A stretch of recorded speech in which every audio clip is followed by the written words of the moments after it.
Профессиональ кадрлар жетмей афишалар үшін реклама тоқталары қимет. Билет торатушылар касса аппараты болмаса сота да алмайшақ. Татарстан театрларын бұрышыған мәсәлелеріне бүгін әтнеде көтерділер. Мұнда Дәулет Советінің Мәғариф, Мәдәниет һәм милли мәсьәләләр комитеты отырышы узды. Депутатлар 3 ел элек театрлар турында кабул ителгән канунның үтәлешен тикшерә. Театр җитәкчелеге нигә аптыраганын Фәрүзә Мәҗитова белде.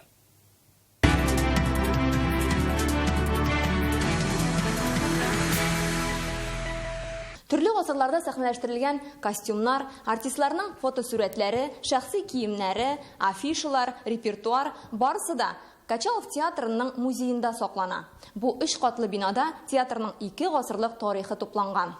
Директор Александр Славутский депутатларны мондагы бойлык белән таныштыра. Аны һәркем күрергә тиеш ди. Музей это не было, одна комната была. Элек музейга урын юк иде, барлык экспозиция бер бүлмәдә иде. Хәзер монда рәхәтләнеп танышып була.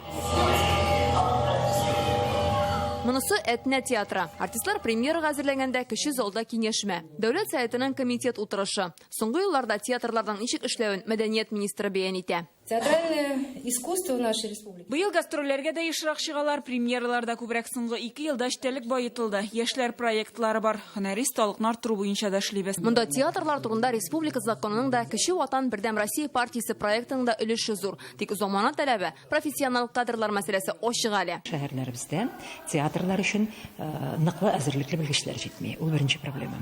Мәсәлән, сценограф дигән профессия, ул безнең үзебездә юк. Без чакырылган кешеләр белән эшлибез.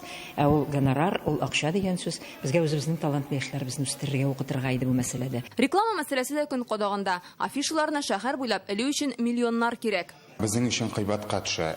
Аны кабул итәләр шәһәр яки бүтән оешмалар аны кабул итә реклама итеп.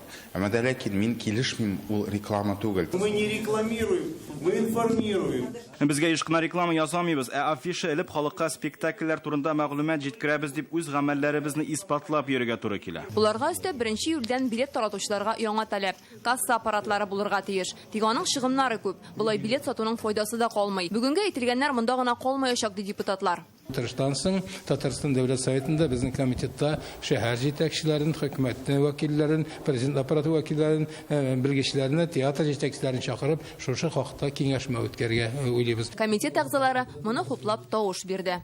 Әтнәдән Фәрүзә Мәҗитова, Рәмзил Гарипов, Яңа Гасыр.